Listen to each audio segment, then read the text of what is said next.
I played Persona 3 Reload last month and enjoyed it so much I thought I'd cover the Iceberg made by u/Rojinshiro on Reddit. I assume by now everyone watching knows what I mean by an iceberg. If not, there will be an explanation in the description of the video and also a link to the iceberg itself. I'm Silas, and without further ado, let's look at the Persona 3 Iceberg. Layer 1, the open air. Yuki x Kazushi. Very quickly, for those who don't know, Makoto Yuki is what's generally considered the canon name for the protagonist of Persona 3.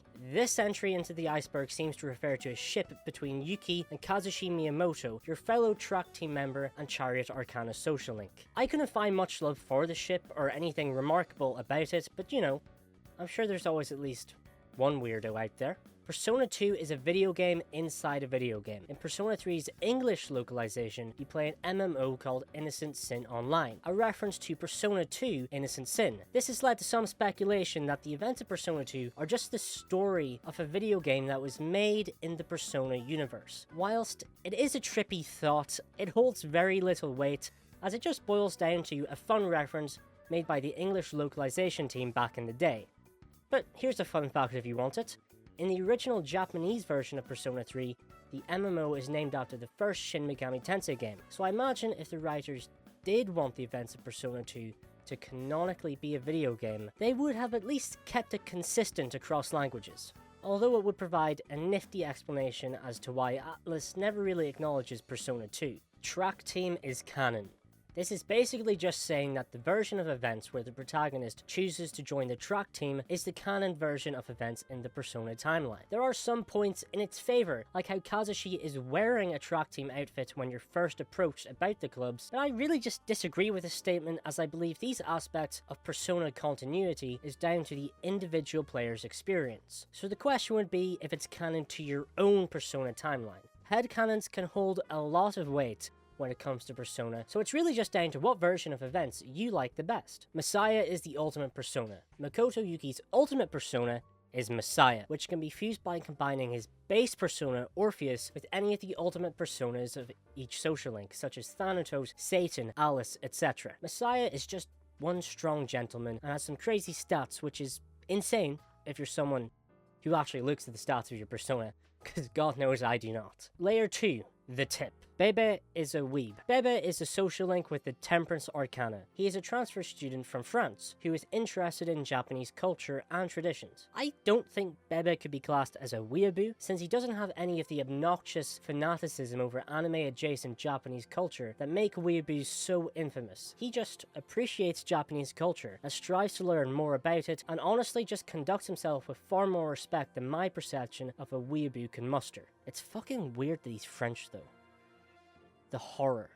Akinari's Ghost. The dying young man's social link centers around Akinari Kamiki, who suffers from a chronic illness and doesn't have long to live. During the rank 10 event of his link, he hands you over his notebook in which he wrote his final story, then disappears in a flash of light, leading many, including myself, to believe that he had passed away before the rank 10 event, and you're speaking to his spirit, who wanted to give you the notebook before leaving. This is supported by an interaction with Kamiki's mother, who seems surprised that you even have the notebook at all, and also just by the fact that she was under the impression that he never finished the story. But he did finish it, perhaps after his body had already passed away. He settled his unfinished business before moving on to the next realm. You know, that was a good social link. They should kill more young men in Persona 6. Miss Toriumi is Maya. When you play Innocent Sin Online, you can progress a social link with another player called Maya. It quickly becomes obvious that this player is your homeroom teacher, Miss Toriumi, as she mentions multiple things in her life that line up with Gekikon High, and even mentions the protagonist by name. On the 4th of March, it's directly confirmed that she is Maya once you realize that she's been talking to the protagonist the whole time when she sees his wallpaper. You know, I actually really enjoyed this interaction on the 4th of March. Caitlin Galt really nailed the English dub of Reload, and she got a good laugh out of me. Makoto was dead the whole time. There is a popular fan theory out there that suggests the protagonist, Makoto Yuki, was dead throughout the entirety of the game. This theory posits that Makoto died at the beginning of the game and is experiencing the events of the game in some sort of afterlife or purgatory. The theory is supposedly supported by various narrative elements and symbolism present throughout the game. Either way, it is left ambiguous and open to interpretation by players. I don't see much weight in the supposed symbolisms, like the protagonist helping people through social links, which is him helping them with business before passing on, or the Velvet Room blurring lines between realities, since this also applies to many Persona protagonists, and I don't think those guys are dead. The only one that has a little merit is that the Dark Era feels like a space between life and death where most people are transmogrified into coffins, but I feel as though this is more in line with the theme of death, and maybe just a side effect of the power of Nyx. So I disagree with the statement that Makoto Yuki is dead, and I don't even like the idea of it, since it would demean his sacrifice where he actually gives his life to stop Nyx at the end of the game. Wouldn't it just mean a lot less if his life was already taken? Because at that point, what is he sacrificing? Armageddon. Armageddon is a spell in Persona 3 that deals 9,999 damage to all foes and costs all of the protagonist's SP to use. In the original Persona 3, it requires the protagonist to have Lucifer and Satan, but in Fez, Hillel takes Lucifer's place for the requirements. In Persona 3 Portable, Armageddon can only be used via an item bought in Shinshodo Antiques, and in Persona 3 Reload, Armageddon is a theurgy attack that is unlocked once you register Hillel and Satan into the Persona Compendium. Layer 3. The Shallows. Koromaru understands Japanese. When people talk to Koromaru, he seems to respond as if he knows what they're saying, implying that he understands Japanese, which wouldn't be a big deal except for the fact that, he's a dog. Haha, dog. Jin's grenade versus reflect fire. I don't know. You can reflect them. I did that. Is that what it means? It worked. Chidori revival. During a confrontation with Strega, Junpei is shot by Takaya, and Chidori decides to use all of her life force to heal Junpei, causing herself to die in his place. Provided that you make sure to check up on Junpei after his event, it will be revealed on the 21st of January that Chidori has been revived. How? Well, whilst in the hospital earlier in the game, she would use her healing powers to revive the flowers left to her by Junpei after they wilt. Remember those? During her autopsy, the doctor left these flowers on her chest as a tribute, and as a result her body reclaimed the life force she'd given the flowers. Perhaps this was a result of her transmogrifying whilst they were on her chest, but I'm not too sure. Once she is resurrected, her memories of the Dark Hour are gone, since her persona now resides in Junpei. I actually missed this event, and I'm only now finding out that Chidori was revived whilst I'm making this video. This is crazy to me, but good for her, I guess. That was a lot of spit. I hope you didn't see that. Plumes of Dusk are parts of Nyx. The Plume of Dusk is an item that revives the protagonist and his party to full HP and SP should he die in battle. You receive 10 of these items if you play Persona 3 in easy mode, or 30 plumes if you pick beginner mode in Persona 3 Portable. Basically the P-Wing from Mario, but for people who suck at Persona. Another plume can actually be obtained if you complete all of Elizabeth's fusion spell requests in Persona 3 Fez. The Persona 3 Club Book explains that Plumes of Dusk are fragments of Nyx's body that were shed when Nyx's body fused with the moon. Naturally, they exist in a state between matter and information, having properties of both, and carry within them the same space-time manipulation ability as shadows. Effectively, they're shadows in physical form. Plumes of Dusk power Mitsuru's motorcycle, evokers, and the anti-shadow suppression weapons during the Dark Hour, and also allows anti-shadow suppression weapons to have a psyche. The anti-shadow suppression weapons carry 2 plumes crossed in the shape of a butterfly, which, believe it or not, is why they're called Papillon Hearts. The Kirijo group's shadow research began when Koetsu Kirijo came into possession of one of these plumes. Through researching it, they learned of the existence of Nyx, which led to Koetsu and other researchers becoming obsessed with the idea of the fall and how to artificially facilitate it. Now, I hope you wrote all that down because I'm wiping the board in a second. It's worth mentioning that the canonicity of the book is in debate, but I'm down with the explanation it gives. I like it. Arcade studying. On Wednesdays and Thursdays, you can play the quiz game at the arcade in Polonia Mall, which gives you a massive increase in academics, which can save you wasting time studying at the library or dorm, so you can just have more time to level up your social links. Chihiro is the canon love interest. Some people believe that Chihiro is the canon love interest for Makoto, since in Persona 4 she alludes to the fact that it was Makoto who helped her get over her fear of men. Initially, I wrote this idea off, but then I remembered the original versions of Persona 3 actually force you into a romance once you reach the end of a female social link. I played Reload, so I'm used to just having the friend zone option. So yeah, if you actually take a look at it, Chihiro references the social link events, which at the time the Persona 4 dialogue was written, was exclusively romantic. But there's no way of telling Makoto didn't romance anyone else besides Chihiro, so who's to say if she was the canonical one true love? Not that Makoto is seeing one right now anyway.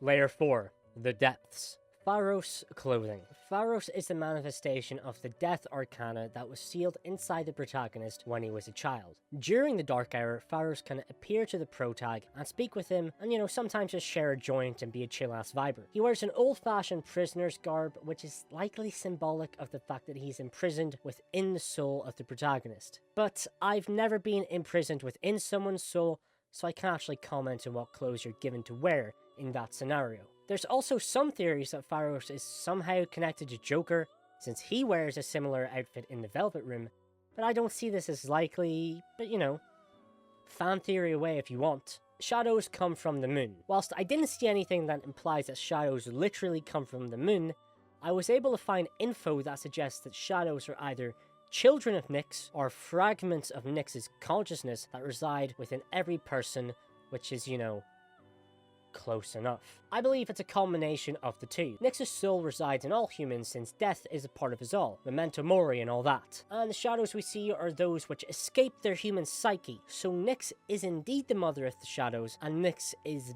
basically the moon, so there you go. Polyjuices and Castor foreshadowing. Polyjuices and Castor are Akihiko and Shinjiro's personas respectively. In Roman mythology, Polyjuices and Castor were brothers, but Polyjuices was immortal and Castor was mortal due to them having different fathers. When Castor dies, Polyjuices shares his immortality with them and they become the Gemini constellation. Pretty cool. Akihiko and Shinjiro grew up in the same orphanage, and of course, Shinjiro wields Castor as his persona and ends up dying at the hand of Takaya. Fuck that guy. Akihiko lives on as Polyjuices did, and if you want to go a step further, you can liken the formation of the constellation Gemini to Akihiko vowing to never forget Shinji, which is pretty easy to do. How do you forget that guy? I mean, come on. Either way, good piece of foreshadowing from Atlas. I like that detail a lot. Cerberus is already an evolved persona. Koromaru's persona, Cerberus, is never seen to evolve at any point in Persona 3. In fact, Cerberus shows signs of the persona already being evolved. The main sign being that it can null fire and dark attacks, whereas every other character only get their null abilities once their persona has evolved. So from this, it's reasonable to infer that Koromaru faced his inner demons and resolved to protect the priest shrine before we even meet him, and that was the moment his persona evolved. That was just a very long way of saying that Koromaru is just built different. Shinji survives! In Persona 3 Portable, if you choose the female protagonist, you can start a proper social link with Shinjiro Aragaki. If you max out the social link before the 4th of October, you can save his life. And yeah, this is another crazy thing I've just learned. Rank 10 of the social link has the protagonist recover Shinjiro's lost pocket watch from Officer Kurosawa and return it to Shinji, and he places it, back in his pocket. When the 4th of October rolls around and Shinjiro takes the bullet for Ken, the watch in his pocket stops the bullet from penetrating Shinjiro. Shinjiro is still unplayable after this event as he's hospitalized, but in this very specific version of the story, he survives thanks to the MC. Weird. I'll check out the FMC route someday. Layer 5. The Deeper Depths. Forced to accept Maiko confession. Now, I interpret this entry as the fact that when Maiko asks, can we be a mom and dad together in a rank 10 interaction, there's no option to flat out say no. All you can say is, sure thing, or I'll have to think about it. Now, I don't really see this as being forced to accept her confession. Children say things like this all the time, and unless you have no soul, you just sort of brush it off. Since they don't know what they're saying, they're kids, they're stupid, their brain's not developed, and you just don't want to hurt their feelings. That said, if you chose the option, sure thing, well, let's just say I've got my eye on you, Buster. Kenji's choker was a gift from Emiri. Kenji gives you a choker once you max out his social link, which is a weird fucking thing to do. I don't really think the Iceberg is on to anything by saying Emiri gifted the choker to Kenji, it's pretty well implied that Emiri is, a wee bit uncomfortable about the affection she is receiving from her student. So I doubt she'd gift him a choker. It's more likely Kenji was planning on gifting it to Emiri because he's a weird motherfucker, and once his fantasy with Emiri falls through, he gifts it to the protagonist because he's a weird motherfucker. Strega are the protagonists. No, they're just the antagonists with tragic backstories to explain how they came to be in the position of the antagonists. That's it. There's nothing deeper. They're the antagonists. Hidetoshi smoked in the bathroom. There is a theory out there that Hidetoshi himself was the one smoking in the bathroom despite being the one searching for the culprit. As a reminder, he's a social link who's the student council guy who interrogates other students. A lot of Hidetoshi's diction uses phrases that allude to smoking, like how he feels choked up by his responsibilities, and he often uses the phrase lighting up. Perhaps Hidetoshi is so passionate about looking for the culprit because he's so focused on keeping his image clean to uphold his family's expectations. This is all pretty loose and maybe not likely, but it is fun to think about. Every copy of Persona 3 Portable is personalized. The every copy of blank is personalized is a meme format in which footage from various games will be altered to include Mario from Super Mario 64 specifically. Now, I wasn't able to find a specific Persona 3 Portable edit, but I found one from u/handydandymandy25 for regular old Persona 3. Now, this was made after the Iceberg, so unless the original poster has a time machine, I don't think they were talking about this. Layer 6. The Deepest Depths. Persona 3 is based on JoJo's Bizarre Adventure Part 3. The original poster gave a comment explanation of this, so I'll quote their post here. Some might say that every Persona game is based on a corresponding JJBA part. P3 is about a group of people with special powers that can only be seen by other people with that power, using that power to fight the various arcana on their way to eventually saving the world from a bad guy. And the dog is a party member. P4 is about a group of teens in a small town trying to find a serial killer who has the same kind of power as them. P5 is about a charismatic teen joining a crime group with special powers. The fights are good values, and eventually they have to fight another member of their organization. My take on this? Maybe it is, maybe it isn't. Killing Ryoji on the 31st of December is the good ending. I guess this answer comes down to your morals. On the 31st of December 2009, Ryoji offers you the opportunity to kill him, which would erase the Dark Hour and all of Cease's memories regarding it. This would not prevent the fall, but would allow Cease to live in blissful ignorance of it, so they don't have to suffer with the burden of their own mortality in their final days. Through most interpretations, this is the bad ending. If you're going to go down, you may as well go down looking the cause of your death straight in the eyes. I see killing Ryoji as the coward's option, and I think most people watching would agree with me on this, but I suppose whether or not this is good or bad comes down to the individual playthrough. Fuka fakes being a bad cook to spend time with Makoto. I didn't see it this way. Fuka just isn't good at cooking because she's inexperienced at it, and her arc involves her finding confidence in her prowess with technology and supporting the team instead of cooking. I think if she was faking it, it would undermine a lot of the arc in her social link. I feel like some things are put here just to fill out the iceberg, but hey, don't bite the hand that feeds you. I didn't put together my own iceberg, so I can't talk. Nozomi's cult is the Nyx cult. The chubby student social link introduces Nozomi Suemitsu. During this link, Nozomi speaks of information regarding a cult that predicts that humanity will soon come to an end, and those who are part of the cult will go to paradise once humanity falls. Ignoring the fact that that sounds like my own religion, yeah, it could be the Nyx cult. People with apathy syndrome were bumbling about the end long before Takaya started his own cult, so I don't doubt people would have picked up on it sooner. And who knows?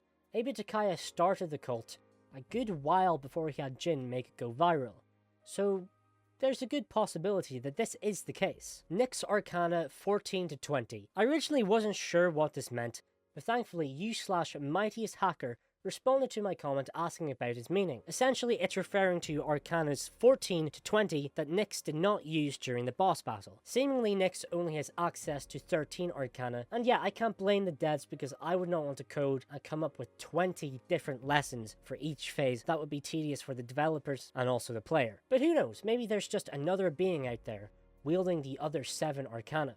Layer 7, the Deepest Depths. Again, for real this time. this is the one. Strega sacrifice themselves so you have enough XP for Nyx. This is another one I see very little merit in. I guess the idea is that Strega fight you before you face Nyx, and they do this so Cease could earn enough XP to become strong enough for Nyx. No, they clearly want death to fall on the world. I mean, Jin was willing to kill himself, and Takaya even used that, that prototype evoker that kills its user, so they clearly weren't hiding any secret fear of death. They wouldn't want to help stop Nyx. Why? I don't see any way that this fits at all. Sorry. Mr. Edogawa is Igor. Mr. Edogawa knows a lot about magic and mysticism, and a lot of what he says ends up reflecting certain events revolving around Cease's persona escapades. Maybe he says the right things for a reason. Maybe he's secretly Igor dropping hints to the protagonist during class, or maybe he's even secretly Philemon, or maybe he's just a weird guy. Yukari's shower scene, the movie version. In the movie adaptations of Persona 3, there's a version of the scene that takes place in the Love Hotel that warps reality around the character's deeper primal desires. Part of this warping puts Yukari in the shower to set her up for an awkward encounter with the protagonist. And yeah, well, the animators got a little overzealous with the movie version, and we can leave it at that. She is a high schooler after all. Tanaka's social link is a critique of capitalism. Tanaka's social link is essentially an insight into the mind of a greedy businessman who's risen up in a system that rewards ripping off the consumer and charging outrageous prices for substandard product. Apple. In a broad sense, this can be a critique on capitalism and how, in the right circumstances, bad businesses can rise to great heights in a capitalist society. Now, I would personally chalk it up to a commentary on human greed, rather than specifically capitalism, seeing as this type of attitude can lead to the distortion of all societies no matter what the nature of its regime is. Mutatsu doesn't drink alcohol. He does. Thank you for attending my TED Talk. Layer 8. Alright. There was one more layer. I got it wrong. Calm down. Don't shoot me. Don't. Thank you. Thank you for not shooting me. That was close. That came too close. Keisuke is his own father. I don't know what this is, but holy shit, Scott the was. Persona 3 is an extended metaphor for burning your toast. When you fight death, at the finale of Persona 3, the song Burn My Dread plays. However, in the song, Burn My Dread sounds more like Burn My Bread.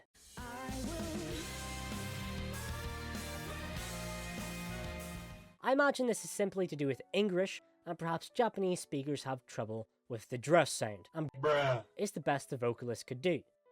What I find very funny is that this pronunciation is consistent across all versions of the song, even Reload and the movie versions, which makes me wonder if they're just doing it for the bit at this point. Either way, this could prompt someone to contextualize this game as a toast-burning metaphor, but I'm not going to be the one to do that. Mamoru is representative of the modern working class. Mamoru is Makoto's rival during track team competitions and is just an exceptional athlete. Later in Mamoru's social link, his mother falls very ill from exhaustion, but can't afford to stay in the hospital to recover. This forces Mamoru to take over his mother's responsibilities of the house and his siblings, and he has to take time away from working on his dream of being a track star. This is a common experience of working class youth, having a dream that you want to pursue, but ultimately having to abandon it in order to take care of more immediate needs like food and shelter. I can imagine this story was put in here to teach players about this experience, as a lot of them would be adolescents, and hopefully there's something in there to tell them that they don't have to give up on their dreams so early. I guess is inaccurate, as her clit is canonically on the back of her neck. I just need a moment to digest that, please. Okay, I'm done. Yeah, so I didn't romance Aegis, I took the friendship rank 10, so I missed this version of the rank 10 event. Now I think there's a typo here, as the part Aegis refers to in the event is on the base of her neck, not the back, behind her ribbon. This is where her papillon heart is located, which is what allows her to use her persona. She asks her protagonist to touch it and mentions that it's very delicate and she may behave oddly when the protag is in contact with it. On top of all that, by touching it, the protag's DNA will be imprinted on it forever. You can make the connections in your head yourself. I don't want this video to be age restricted. What I will say is this: the idea of hentai of the character that was extremely prominent during one of the most impactful fictional scenes I've ever witnessed upsets me deeply. But it also doesn't surprise me at all. This is the internet. Who am I kidding? Takaya is literally Jesus. Last one on the iceberg, guys. Takaya is the leader of Strega and ends up starting a cult that welcomes the fall of humanity in the form of Nyx. Takaya is clearly designed to look like a twisted version of the Western depiction of Jesus Christ, and his pseudo-religious position as leader of the cult of Nyx definitely fuels that parallel. Furthermore, his surname is Sakaki, which means a tree on the border between deities and man, which lines up pretty well with Jesus, who is God in human form. I definitely believe he was intended as a parallel to Jesus, but he's definitely not meant to literally be him. Takaya preaches damnation and consignment to the death of all humanity, whereas Jesus preached salvation from said damnation. So there's no way to him being literally Jesus, but he's definitely a distorted parallel. And that's a wrap on the iceberg. I tried to make this a curt video, yet informative as possible. I had fun researching it because, I like Persona 3, it was pretty good. Thanks again to you/Rojin for putting this together. If you're interested, I think I'm going to make a nice little video on how Persona 3 altered my perception of death, which I'm sure no one has ever done before. That pause was to indicate sarcasm. I don't care if it's been done a bunch of times, I just want to throw my hat into this discussion.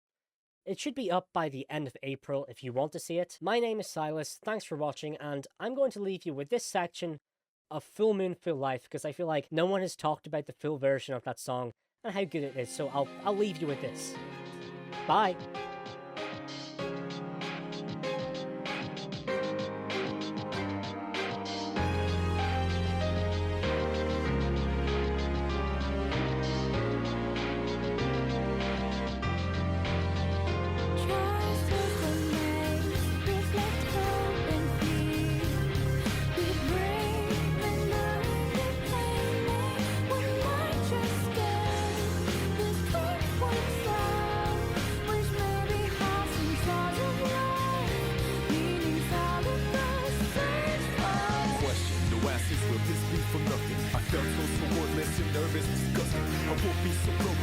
I conducted diligently, patiently, and trusted myself.